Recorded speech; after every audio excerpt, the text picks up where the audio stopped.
Top of the hour. Good afternoon, everyone. Thank you once again for joining us. This is our final wealth webinar of this year for 2025. My name is Michael Chumakov. I'm the Director of Wealth Management here at Alterna. As you can see on the screen, the topic for today's session, as we approach the end of 2025, it's always a good time to kind of take stock, prepare for what's coming up in the year ahead.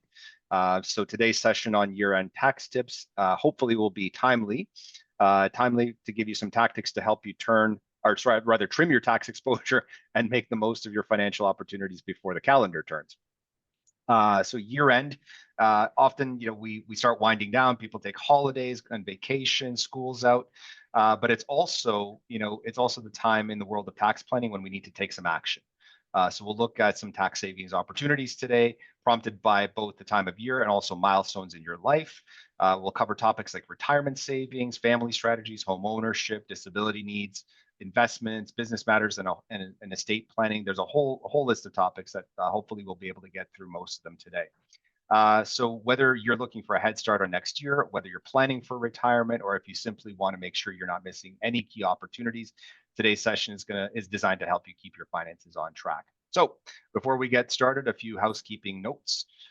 As always, all participants will remain in listen-only mode throughout the entire session.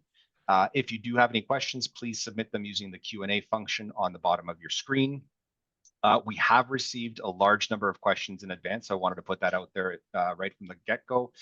Due to time constraints, we'll have about hopefully 15 to 20 minutes for Q&A at the end, and we will focus on questions that are more general in nature because we're unable to address personal or case-specific scenarios in today's format. If your question isn't answered today during the webinar, feel free to email us at wealth@alterna.ca, and we will follow up with you directly. And last but not least, today's session is being recorded, and it will be available on our website, along with some additional resources shortly after today's session. So we're joined once again by our trusted speaker, Doug Carroll, who will walk us through all the essentials from tax saving strategies to year-end deadlines, planning tips for 2026, and so on and so forth. For those who aren't familiar with Doug, here's a quick background on him. Doug Carroll is the tax and estate specialist for Visa Wealth, which is a wealth management partner to credit unions across Canada. He brings extensive experience to the table, having previously run an estate planning law practice and serving as an advanced case consultant with both a life insurer and a mutual fund provider. Doug's impressive credentials include a business degree, a Master of Law, specializing in tax, and certifications as a certified financial planner and trust and estate practitioner. With over 30 years of experience, Doug supports financial advisors in many ways, from writing articles to providing individual case consultations, and of course, hosting webinars like the one today. Without any further ado, Doug, I'll hand it over to you. Okay. Thank you, Michael, and thanks everybody for joining in. I'm going to get right into it because, as I was saying to Michael, this is a topic that has a lot of points that I've put on screen, and I want to address them as I bring them on screen. And I do want to allow some time for the Q&A that we already know that we have, and possibly for other things that you might enter in. The topics that are showing here are paralleled by the written piece that we have, which is the it's an article, but it's more like a bulletin. It's almost 10 pages long that then fills in more of the details. So if, as I'm going through this, I don't give full definitions for things, then the written piece should fill in the blanks for you to help out with that. So with that, I am going to get into the content here and emphasize a few points going in. For those of you who we've done this before with Alterna, I've done this particular session because as we come to year end, although Michael and I deal with these kinds of things more regularly, most people don't look at them on a really regular basis, and so we want to make sure that we're hitting on those things that are year end specific, that are time of year specific, as well as time of life. So I've got a number of ages that are in the materials here, or more specifically, years of birth. That'll give you a sense of whether one of these topics that may not have been relevant to you 2 or 3 years ago when you might have attended on this session that we did, it might be that much more of interest and of relevance to you currently. So the common thing that I want to start with is with tax refunds. Commonly, what happens is that people get a refund because they have deductions that were not factored in when there was withholding tax, particularly as an employee, that there was withholding on your payments from your employer. And therefore, if there are withholding amounts that exceed what your ultimate tax liability is, then you'll get back some of that amount that was withheld. And the way that that usually comes about is because you've made contributions into RSPs outside of workplace. It's not the only place where it happens, and particularly if you're not an employee right now, then there might be other reasons why you have larger tax credits or deductions that were not incorporated in. But if you are an employee and you want to have your employer not withhold quite so much of the amounts, if you are intending on making RSP contributions outside the workplace, then you can complete this T1213 and file it with your employer. And as long as all the boxes are checked in the appropriate ways, then the employer will be able to reduce its withholding, which gives you more use of that money during the course of the year. Although for many people, the idea of getting a refund is actually a positive thing. And so despite that, cash efficiency, tax efficiency may work better if you file this form. For others, it's something which people look forward to getting that refund and then doing something with it. The major development of our tax system, change to our tax system, is the item that came out of the budget, or not the budget, the election from this year, which is the promise to reduce the lowest tax bracket rate from 15%, which it's been for decades, down to 14%. And that was in fact legislated as of July the 1st, going from 15 to 14. Because it happened midway through the year, it nicely rounds out so that the net result is the lowest bracket rate that applies for the entirety of the year will be 14.5%. And then as you go into 2026, it will be 14%. So one of the implications of this, apart from reducing down that lowest rate on the first bracket level for federally, the first bracket level, which is roughly about up to $57,000 of income currently in 2025, it allows for a reduction of the first step in your tax calculation equal to about $400 per person on a full year basis. So this year it's around about $200 because it's only applying on a half year basis. The related implication of that is that when you then go on through the further steps of the tax calculation, any tax credits that you have are calculated, most of them are calculated based on an amount as the expressed figure multiplied by the lowest tax bracket rate. So if the bracket rate goes from 15 to 14, then the value of that credit correspondingly drops down a little bit. In the federal budget last week, one of the things that was brought up, this issue that was of concern, one of the things that is in the budget, which is yet to pass, we'll see whether it actually does, but let's go on the basis that it will, then the tax credits will continue to be entitled to the 15% crediting rate for the time being for the next few years, so that it's a concession back that makes people somewhat whole again, both getting the reduced rate on the first bracket and then getting the 15% rate that will apply to most tax credits. So let's move then into these categories of topics that I'll walk you through. And again, just to repeat, the full contents of these topics are in the written piece. They expand out in the same order as I have them here. I've included some of the numbers, some of the years, not the individual dates, but the years involved, so that we have something to look at and talk about here. But a fuller explanation, if you need to mull it over a little bit, is in the written piece that you're going to receive access to once we're finished the session here. So for RSPs, just as a reminder, RSP contributions, you get room for RSP contributions based on the preceding year's earned income. If you don't use it in a year, then you can carry forward. So the total, or the top amount of RSP contribution room for 2025 is this figure here, 32,490, which is the indexed figure that happens from year to year. But if your income at 18% crediting rate it gives you a lesser amount, that's what you will receive. If you have income of about 180,000, 18% of that, again, round figure, is that $32,000 figure. And so your 2024 income then determines how much additional RSP room that you are entitled to receive. Sometimes for people contributing into their RSPs, it's done on a year-end basis, maybe. It can certainly be done during the course of the year or in the first 60 days of the coming year. One of the benefits of contributing over the course of the year is that you get your money in there sooner and you get tax sheltering working for you a year ahead of time rather than accumulating money and then making a contribution at the very end, whether that's the end of the calendar year or in the first 60 days of 2026. You still get the ability to take the deduction back here in 2025 when you file your tax return in the new year.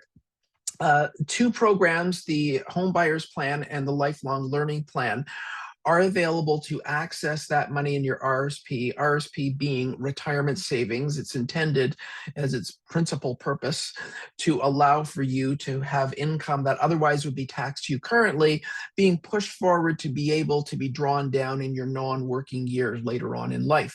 But you can use these two programs for their two defined purposes. The RSP Home Buyers Plan, without getting into the full details of either of these programs, it's really the timing issue that I want to focus upon here. If you're a first-time home buyer, and again, I won't get into the details of the definition of what that might be, but if you're generically of that nature, checking what the full definition is, then you are able to draw out up to $60,000 from your RSP to use towards a down payment of a first home purchase. The year-end aspect that's kind of interesting this year is that a couple of years ago, with the challenges that we had with home ownership, or continue to have, but particularly a couple of years ago, there's a change to the provisions where the normal repayment schedule, once you've drawn money out of the RSP to use for that first home purchase, the normal repayment schedule is that 2 years after you take your first withdrawal for the home buyers plan, you have to then start contributing back in to the plan for the next 15 years. And if you don't, you get taxed on the amounts that you don't put back in. So you definitely want to keep on top of that. But the changed rule for a temporary basis was introduced between 2022 and 25, that you have 5 years to put the money back in. So it's kind of this strange situation where the normal year-end suggestion is that if you're going to purchase a new home and you qualify, then if you can wait until January rather than doing in December, then you'll extend out 1 more year until you'll be required to start paying the money back in based on the standing 2-year rule.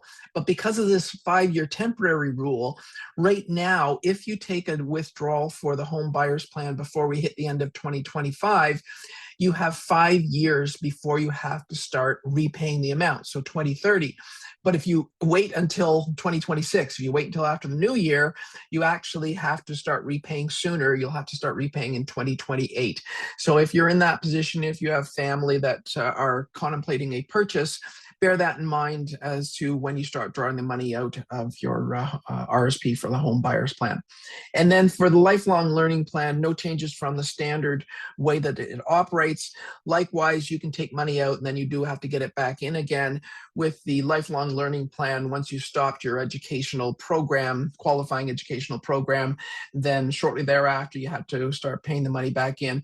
And then otherwise, from the time that you take money out, you have to start at 5 years' time from the time that you take the withdrawals. So that this is your standard kind of reminder that if you have flexibility to take the money out for the lifelong learning plan after December 31st, so into 2026, then it will carry you out 1 more year so that you won't have to start paying that back in until 2031. But if you do it before the end of December, you're in the year 2030 that has to start happening.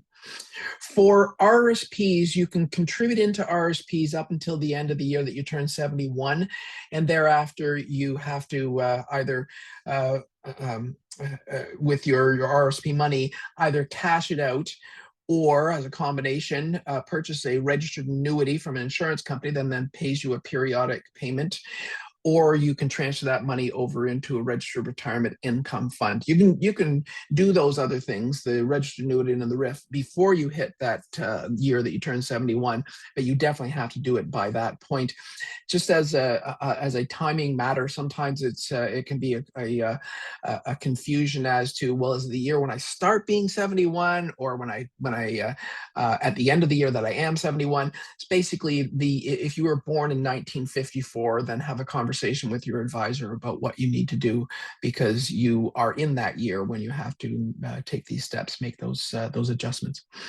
If you are age 65 or coming towards it, sometimes people say, well, do I have to start drawing down off of my RSPs at that point? I could. Maybe I'm retired from active work, but I've got other sources, and so I don't really want to be drawing that down. Or maybe I am continuing to work. One of the things that you might want to look at, and it's not enormous, but it is something to give you a little bit of a tax break, give everybody a little bit of a tax break, is that the pension credit is available on the first $2,000 of what's called eligible pension income that you draw from retirement savings, and that's money that is drawn from a registered pension plan payment, as well as a registered annuity payment, or a drawdown off of a RIF or a RIF withdrawal. It doesn't apply to drawing the money out directly from an RRSP. It also does not carry forward. So if you don't start doing this upon the point when it becomes available, which is age 65, you can't go back when you're 68 and say, oh, I'm going to claim carry forward of those previous years. It just doesn't work that way. So one of the things that you can do is fairly simply the years that run from 65 to 71, if you think that that's going to be the point at which you're actually going to start drawing down off of those RSP amounts, you could take $14,000 currently, if you're 65, take $14,000 and move that over from an RSP over into a RIF, with the intention that you'll take $2,000 each year, 65, 66, etc., which would carry out 7 years inclusively, so $14,000.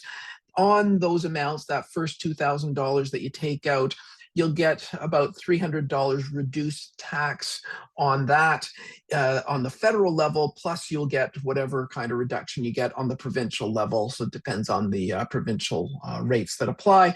So it's worth doing that to draw down and get some kind of a tax break if you can do that. And then the last item here is about the tax-free savings account. The timing of the year-end aspect of it is that TFSA has a unique feature where you can recontribute amounts into a TFSA having drawn money out, and the recontribution credit, it applies the following January 1st from the time that you draw money out. So if you're in a position where you've been accumulating some money for some kind of a purchase, maybe a vehicle, a fairly significant purchase, which is going to happen shortly into the new year, let's say that it's going to happen in February, if you waited to January to draw the money out of the accumulating money in your TFSA, then the credit for recontribution wouldn't happen until the 1st of January 2027. But if you did it before we hit year end, then as of the 1st of January in 2026, then you'll be able to recontribute. You have the room, not to say that you're going to have the cash, but if you anticipate that you have cash flow that will allow for that to happen later on next year, then taking the money out of the TFSA before we hit year end will give you the ability to recontribute during 2026 rather than having to wait till 2027. Some other things having to do with coordination of taxes, reducing taxes in a household. The most common way that we try to reduce tax in a household is by splitting income or facilitating for the splitting of income between spouses, possibly with other family members, but mainly between spouses. And one of the main ways that that is done is that when we have the ability to contribute money into an RSP, we can either put it into our own RSP or it can go into a spousal RSP. When you put money into a spousal RSP, if your spouse was to withdraw money from that account in the year that you contribute or either of the next 2 calendar years, then the tax on that, because money drawn out of an RSP is taxable, the tax on that is attributed back to you as the contributor. And when I keep saying you, it doesn't matter which one you are, I mean the person who is contributing, on the assumption that that is the higher income person currently, and potentially down the road as well. And so you don't want to have that attribution happening. If you are putting money into a spousal RSP, and you do anticipate that withdrawals will happen in the next few years, then at least you want to make the contributions before we hit year end, because if you make the contributions here in 2025, then the attribution would apply for this year, and for 26 and 27, you'd be clear of that by 2028. If you were to wait until the first 60 days of the year, which certainly would allow for you to use the deduction against your 2025 income, the physical contribution would have been made during 2026, which then pushes you out one more year before you get clear of those attribution time frame, the rules that apply there. So think about that if you're in that position where you expect you're going to want to access that money in the near term. Where you are making contributions or want to make contributions over to your spouse's tax-free savings account, that's not allowed directly, but you can give money to your spouse to go into a tax-free savings account. There is no such thing as a spousal TFSA like there is a spousal RSP. There's no attribution of what happens inside of a TFSA or in a draw out of a TFSA, because it's after-tax money that's going in, and it's non-taxable while it grows and not taxable when the money comes out. But because I'm talking about the spousal RSPs, I just want to raise that point about TFSAs, that it's a complement that can be used for a variety of savings. And so certainly something that you want to be looking at as you're thinking about where you're going to save your dollars this time around. You can put money into spousal RSP, TFSA, and a variety of other places, but particularly the TFSA and the RSP are two of the core ways that you can save money. You also, as between spouses, would potentially like to have income off of investments taxed to the lower income spouse, because the net money is then going to be available to the two of you, or to the entirety of the family and the entirety of the household. But if a person, and we'll say it's going to be the higher income person, was to gift money over to the other spouse, and then the receiving spouse invested that, the investment income off of that is attributable back to the giver spouse. And there's no 3-year time frame with that. That's an ongoing thing. If, on the other hand, the arrangement was structured as a loan, where the person with the assets currently, the higher income person, was to loan money to the lower income spouse, then the lower income spouse will be taxed on the investment income that's generated from that, as long as the interest on the loan is in fact paid from the lower income spouse as a deduction to the higher income spouse, which then is an income inclusion for the higher income spouse. You have to charge at least what's called the prescribed rate. It's called prescribed because it's in the tax regulations. It is based on prevailing interest rates in the current economy. It is right now 3% is the rate that must be charged as between spouses on this type of a loan, and it will continue to be 3%, or I'll say it's estimated.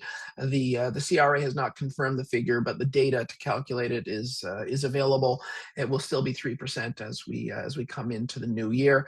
If you're in a high-low spouse arrangement or condition, then it's something to have a conversation with your advisor about. Beyond spouse to spouse, we also have savings for children, specifically for their education, that we can make use of. And the common place that we'll do that is for the use of RESPs, Registered Education Savings Plans. If you're making use of RESPs, the benefit of them, there's no tax deduction on putting the money in, but when money is inside of an RESP, the earnings are tax sheltered, and then the draw out of the taxable amounts from the earnings will be taxed to the child when the child goes to school. We also have government support money, which is both in terms of free money based on lower income thresholds, and matching grants as the core program under the Canada Education Savings Grants. With the CESG, you can receive a matching grant of 20% per year, up to $500. That's the standard calculation. So if you put 2,500 in, the government will put in $500. And for a lot of families, it may be when you have children, you got other expenses like a mortgage perhaps that you're dealing with, and so you don't get around to it right away. But you do need to pay attention to the child's age and the availability of the money under the grant program, because there is a limit to how much carry forward, how it operates for the carry forward. So the standard is that you can have $500 of government money that you receive, and with carry forward, it can be up to $1,000 that you can receive. The total lifetime is $7,200. So if your child turns 10 this year and they haven't yet opened or contributed to an RESP, you'd have to open one and start contributing now. If you want to max out that 7,200, you'd have to start contributing this year as the child is age 10, so born in 2015. There's some other thresholds to keep an eye on that are in the written piece, but that's the one that I want to make sure that I highlight to you if you haven't gotten around to that just yet. And then the way that the grant program works is that if you have not contributed to a certain extent by the time the child hits age 15, then you can't get grant money when the child is 16 and 17. You can only get it until age 17. So there's two rules. One is that you have contributed at least $100 in 4 years. It doesn't have to be consecutive until the child hits age 15. So $100 only on a per year basis, or that you have contributed a total of $2,000 by age 15, and then you can get the grant money at age 16 and 17. You have to make contributions in order to get it, but you keep the window open by doing those things as keeping things in line by ages 12 and 15. Again, take a look at the written piece, and then age 17 is the last point at which you can get the money from the government on the matching grants. The last point here about students is kind of the other side of the arrangement. A student who has made use of loans that are supported by the government, Canada Loans, when they pay back those loans, they get a deduction for the interest payments. But quite often, the student, now being a worker of some sort, will not have much, if any, income during the years immediately following their graduation. Hopefully, they will have some income, but they may not be able to make full use of the interest deduction that's available to them. And so you can carry forward and use that deduction in future years, but there's a 5-year limit to that. So if there have been payments for interest on student loans back in 2020, this year, 2025, is the last point at which those carry forward amounts can be deducted by that person. So it may mean that a revisit of the person's other income sources may be triggering other income or taxable income on investments by selling things. It might be something to take a look at to preserve the deductibility of the interest on that carry forward. For people who are looking at purchasing a home, I already mentioned about the home buyers plan, which has been a long-standing program as an offshoot of the RRSP.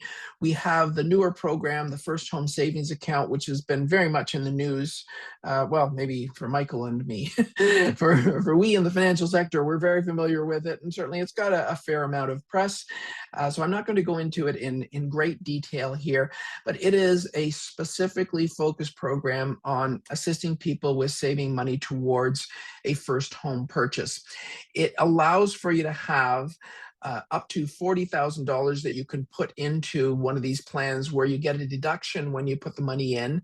The standard amount that you can put in is a maximum of $8,000 per year. And so it would take you 5 years to hit that 40,000 figure if you were going to do that. The nice thing about it is that you get a deduction on it when you put the money in, and then when you draw the money out to use for a home purchase, there's no tax on the withdrawal. In the meanwhile, it's tax sheltered, the growth on the investment money inside. So it's a nice addition to how people can save towards a first home purchase. There's a carry forward rule that allows for up to $8,000 to carry forward of unused room to the next year or to a next year. And so it's worth looking at that if you're in that position again, or family is in that position, a child that you have, an adult child, is looking to make use of this in anticipation of purchasing a home. It's a kind of a complicated carry forward rule.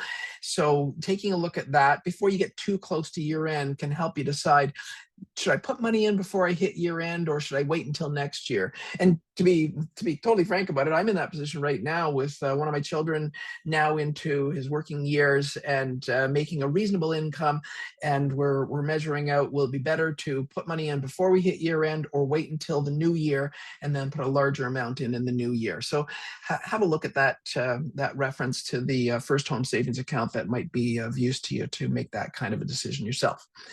If you are working from home, we had the unfortunate situation with COVID-19, the pandemic, where there was a streamlined way that people who needed to work from home, who had to work from home because their employer required it, were able to claim their costs of working from home on a simplified basis, $2 per day that you were working from home if you were required to do so.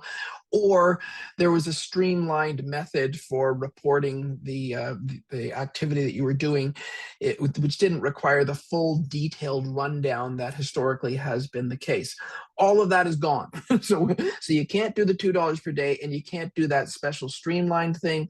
We're back to the regular kind of way where your employer has to give you what's called the T2200. And then when you file your tax return, you will have to provide details of the expenses that you have, which is the other T. I think I missed a 7, T37s. I think there's another 7 there. Anyway, you plug it into the tax software, it'll bring it up for you. If you're in that position, then make sure that you are getting that form from your employer. You don't have to file your taxes on January the 2nd, but make sure you do get that so that you are ready to file your taxes and you don't get held up at the time when you want to get those things filed when you come into the new year. As far as how we are taxed, we do have a federal tax system where we both have the taxes that are paid to the federal government, to Ottawa, and then to the provincial government.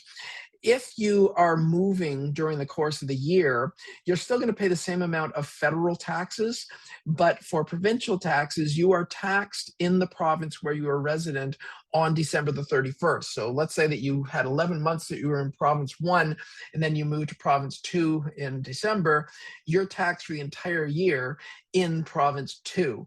So it's not a proportional thing.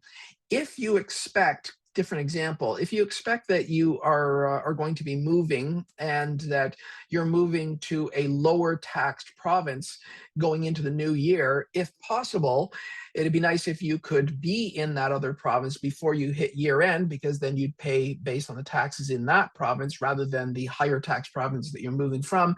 And also vice versa, if you're moving to a higher tax province, then preferable that you remain in the one where you are located now if it doesn't completely mess up your planning, so that on December 31st you get the lower tax bracket treatment, and thereafter, well, you're in your new location. And so you've done as much as you can for the current year to try to reduce down the taxes that you have. Moving expenses, just a reminder that if you're moving closer to work, to move at least 40 kilometers closer to work, then your moving expenses can be deductible then in making that move. And some of those can be fairly substantial, such as real estate fees on the sale of a property. And the last thing here is a reminder on the principal residence exemption. It's not so much it's a bit of a year-end issue, but people don't buy and sell houses that live in on a constant basis. It's been about a decade since there's been a change in the reporting requirements in order to claim the principal residence exemption. It used to be that you sold a principal residence and you just weren't taxed on the capital gains, and nobody would ask you for any details about it. But since 2016, you do have to provide details of the background information of the property, the acquisition price and the sale price, and some other details. So if you move during the course of this year, or if you will be, make sure you get your real estate file from your lawyer's office so that you have the details necessary to file your tax return in the new year, and not be subject to penalties if you don't file that on time. Basically, you report the capital gain, and then you elect that it's going to be covered by the principal residence exemption, but you have to provide the details in order to validly be able to claim that. For people who have disabilities or families where someone has a disability, there are a few things to pay attention to. The registered disability savings plan, this is more of a time of life than a time of year kind of issue, where you have someone who claims a disability tax credit. If you're a Canadian resident, then you can make use of the RDSP. You can put up to $200,000 into the RDSP, and the government will match or provide free money, depending on income level, of somewhere in the neighborhood of $90,000 to help things out. So with the RDSP, you can open one and contribute up until the end of the year that you turn 59. So again, to simplify things, if somebody was born in 1966, then they have until the end of this year to open up one of those plans. And then government monies are available up until the year that you turn 49, which again, just minus 1 decade from that, or add 1 decade, I guess it is, from 66 to 76. And so if somebody was born in 1976 is the last year where they'd be entitled to get government support money. So if you have, again, someone in your household who is at or nearing those years, then you want to take a closer look at the RDSP if you don't yet have one, or if you have one but it hasn't been fully made use of, then take a look at that. Then there are some tax credits to support people with disabilities or people connected to people who have a disability. The home accessibility tax credit is something that is available where you have a project. You can claim this based on spending up to $20,000 a year, and you can claim it in more than 1 year. So it could be, you could have a project, let's say you had a project that in total might cost, and I'll round this out to make it simple on myself, $40,000 as a project. If that project was done all this year, then 20,000 of it would entitle you to this tax credit. So you might get, on that basis, $3,000 of a tax credit or reduced taxes by having spent that money. If you were to split up the project so that half of the project happened this year and half happens next year, then you would qualify for the home accessibility credit this year, which would give you a $3,000 break, and then $3,000 next year. So it might affect some of your project planning to decide how it is that you go about managing the tax benefits that you get from making use of this credit. The more general medical tax credit, or for medical expenses, is a little bit of an unusual kind of tax credit, in that you can claim for amounts that you spend over one of these figures, the lesser of these two figures, 3% of your net income for the year, or an index figure from year to year, which in 2025 is $2,834. So the way that it operates is you can choose a day within the year when you file your taxes for 2025, and then count back 365 days. So you could choose November the 13th, 2025, and then count back 365 days, which would go back to November the 14th, 2024. Are we a leap year? No, we're not. Okay, good. Anyhow, so that's the way that it works. So depending on when you might have had significant expenses that qualify for the medical expense credit, you can capture some of those amounts in 2 different calendar years by selecting the appropriate date. So that's a conversation to have with your tax advisor, and to look at your own records. And it's not just looking backwards. It might also be looking forwards. If you have an anticipated large expense coming up, then that might affect how you go about arranging for that, so that again, you might capture some 2025 expenses along with some 2026 expenses, and then claim all of that when you do your 2026 tax filing. One of the things that came up in the federal budget last week is that quite intentionally, since the home accessibility credit came into being, which was at least a half a dozen years ago, the credit for that, if you have an expense that qualifies for that, but also qualifies for a medical expense, you're allowed to claim both. You're allowed to effectively double dip. It was a known thing. It was actually encouraged so that people would undertake appropriate projects. The budget, though, now is going to limit that. It's going to stop that from happening. It still will apply for 2025, but then hereafter, you can either claim under one or the other.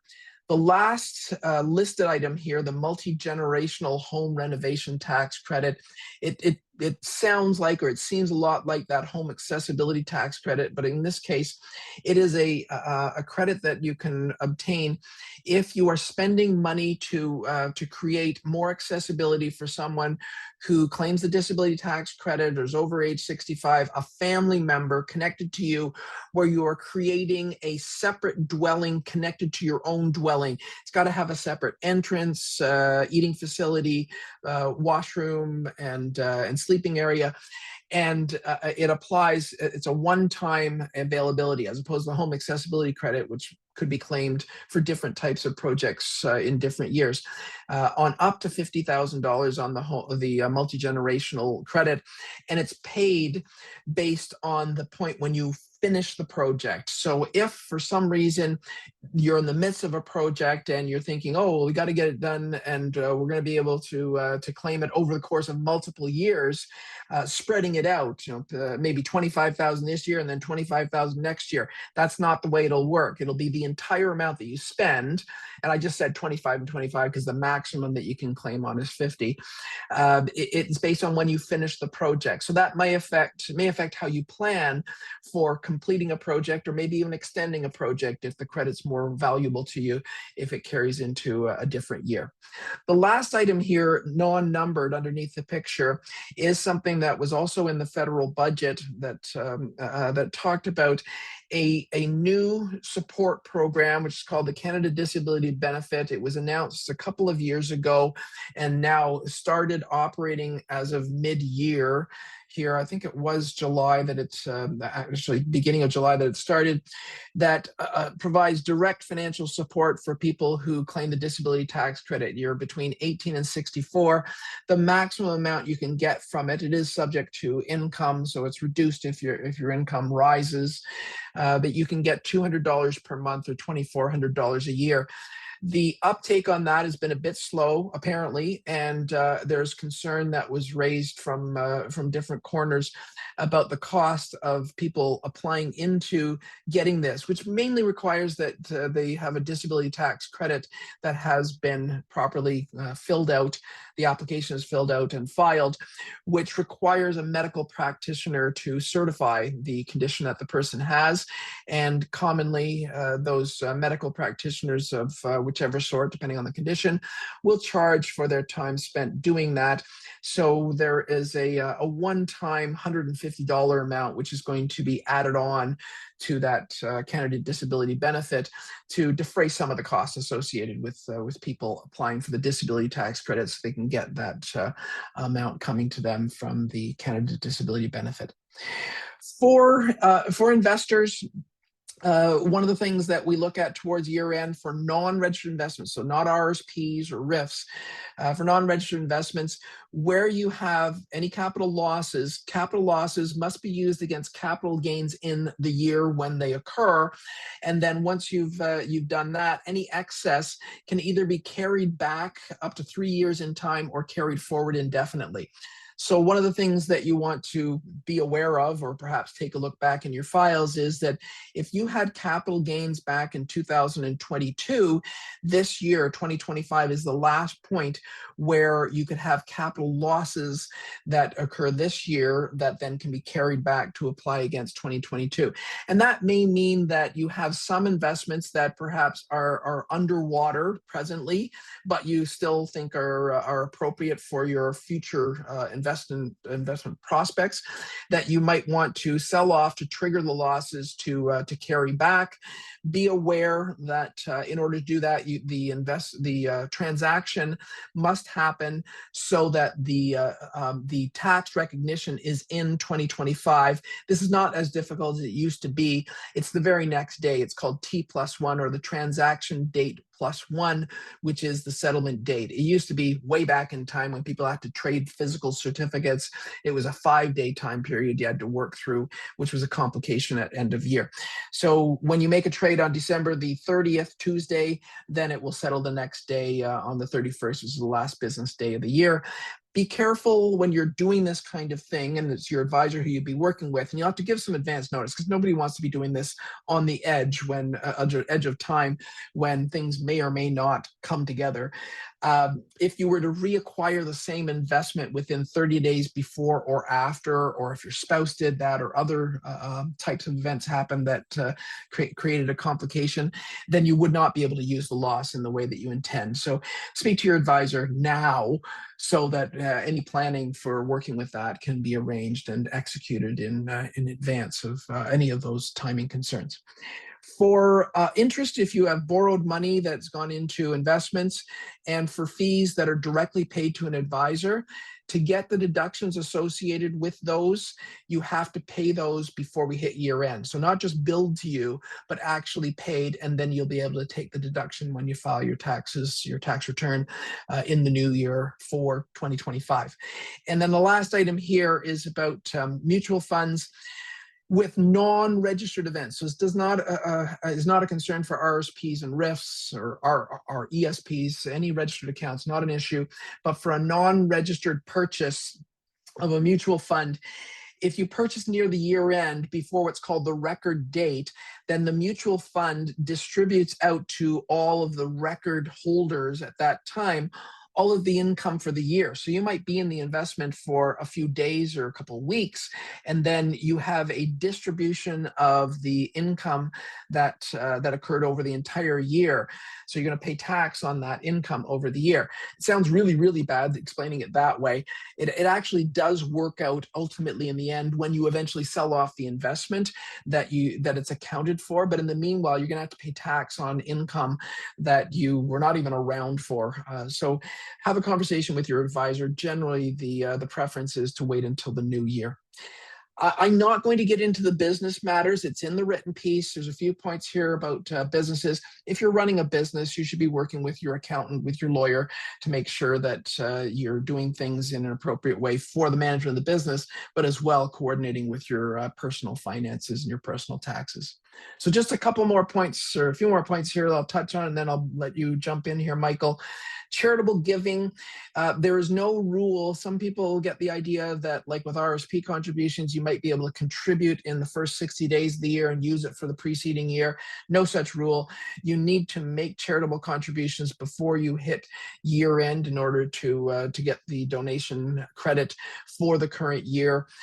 If you are making donations of securities that have increased in value, that have an unrealized capital gain, that can be a more efficient way, because it negates the capital gain if you donate them in kind to the charity.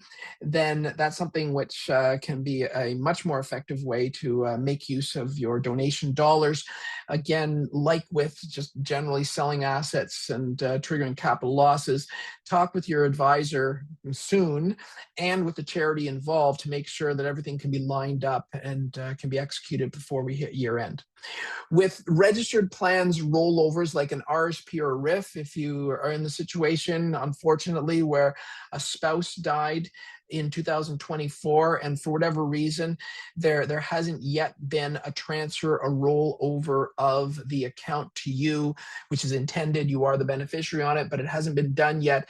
It needs to happen before we hit the end of this year, before December 31st. Otherwise, that rollover is in peril, and you may end up with tax applying much sooner than you would otherwise want to be the case. And then the last thing here is about wills and powers of attorney. This is not specifically something tax-wise that you need to be looking at, but given that we come to this point in the year, or nearly into this point of the year, where people tend to gather together the festive season with family, it's a good time to be thinking about whether you are up to date on your will and your power of attorney, whether you might need to make adjustments either to how you're providing for other people or who's got a role in that. And so as you're gathering together with people, be pleased that you're with them and think about whether you might want to book an appointment with a lawyer to review these things as you come into the new year. So Michael, I'm going to let you come back in here and we'll see what things might have come up while I was speaking. Great, thanks, Doug. If you saw me typing away or looking away from the screen, I was trying to answer as many questions in the chat box that I could while you were talking. I'm going to try to alternate between some of the pre-submitted questions and some of the live ones. So one that was actually just dropped into the live chat, I was wondering if you could touch on. The question is, does investment property roll over to spouses on death without capital gains if the asset is not sold? Yeah, that's a good point to raise. If the spouse is entitled to those assets, if it's there's a few ways it might happen. Either the two people are joint with right of survivorship on the investment. That's how they're registered, whether that's real estate or investment account. Then there is a transfer of ownership to the survivor, and the default is that it rolls over to that survivor at adjusted cost base. So there is no disposition that happens at that point. Any subsequent sale that might happen would then be a disposition by the recipient, the survivor of the amounts. And in terms of that as a rollover as default, if there is reason why you don't want that to happen, then you can elect out of it. When I say you, the executor of the deceased estate and the spouse together elect for there not to be a rollover, in which case there is a deemed disposition on any person's death, a deemed disposition of their capital property. And by electing out of it, it ends up that the deceased person in their final year is taxed on the capital gain that is deemed to occur. It's one of those things where if somebody dies early in the year, if they die, let's say January the 10th, their entire final year is 10 days long. And so because we have a graduated tax bracket system, they probably don't have much other income as yet. And so it might be okay to have them taxed on something like that on a deemed disposition, because it's going to push them up through lower brackets, rather than rolling the whole thing over to the surviving spouse, who now owns a lot more assets and maybe the one who's at a higher tax bracket. And so it's a way that you can maneuver with things. So again, conversation with your tax advisor whether to do that, to do the election out of the otherwise default rollover of assets between spouses.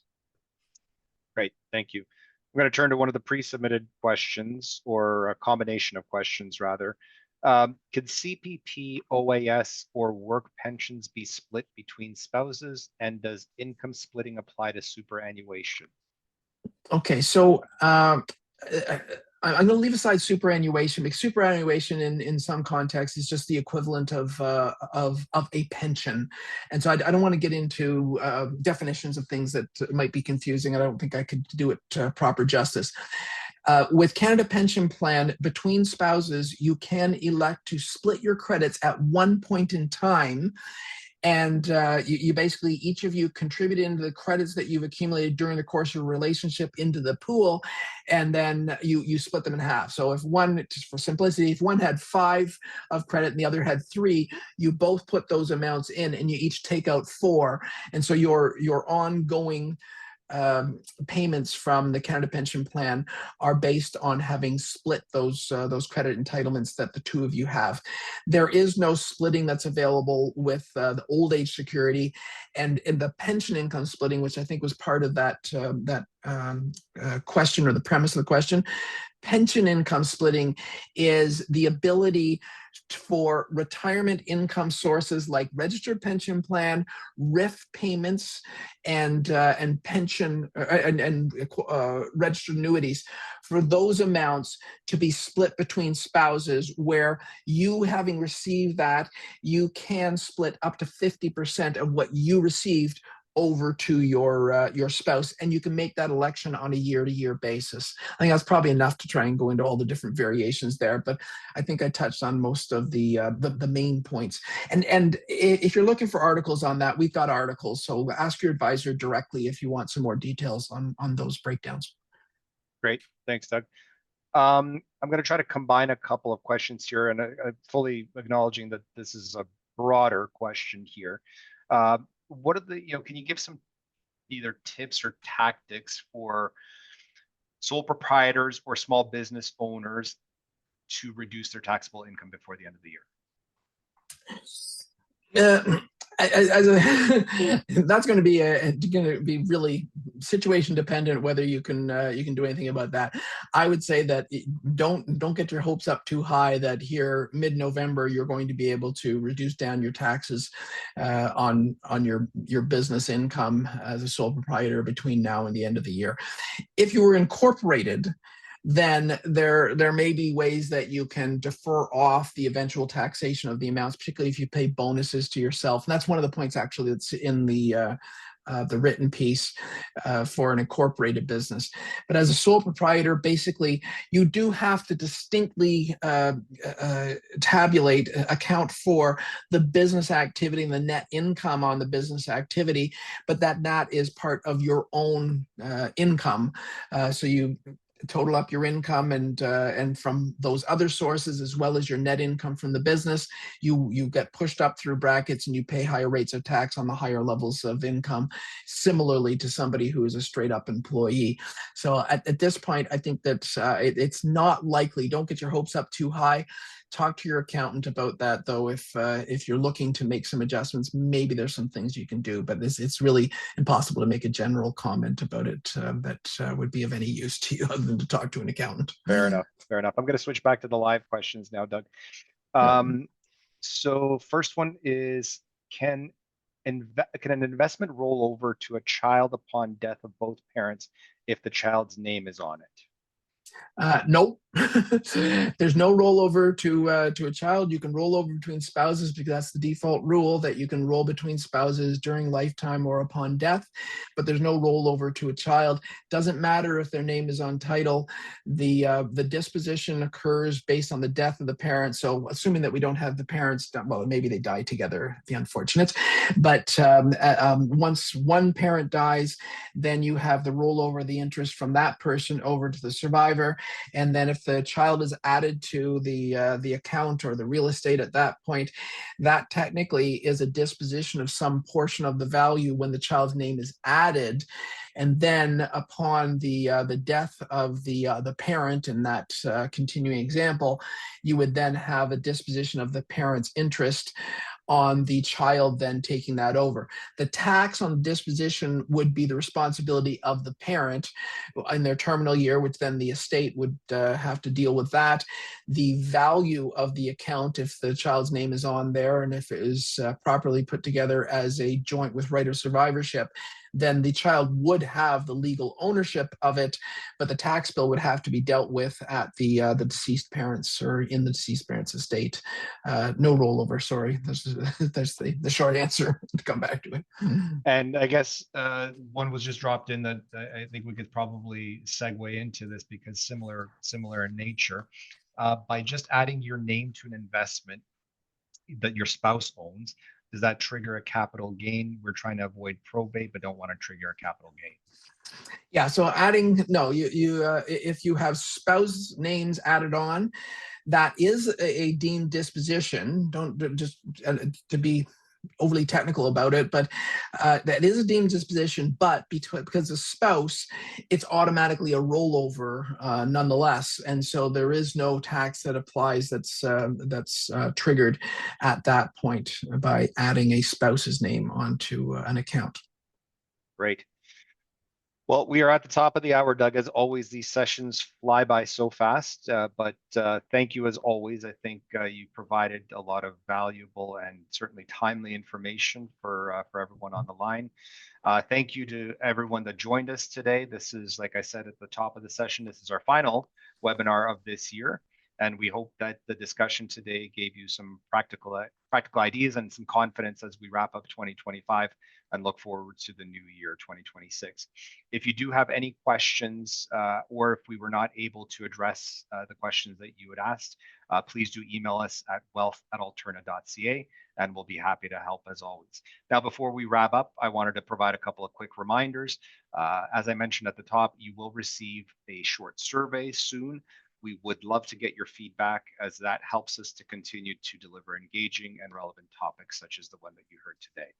I know this question is always asked, so I want to answer it. That the recording of this session, along with some supplementary materials that Doug referenced earlier in the presentation, will be shared with you very shortly as well. And stay tuned for details about our upcoming 2026 Wealth Webinar series. We're looking forward to bringing you more valuable sessions throughout the new year. Thank you, Doug, once again, and thank you to everyone for joining us today. And I wish everyone a wonderful holiday season and a successful start to 2026. Have a good night, everyone. Yeah.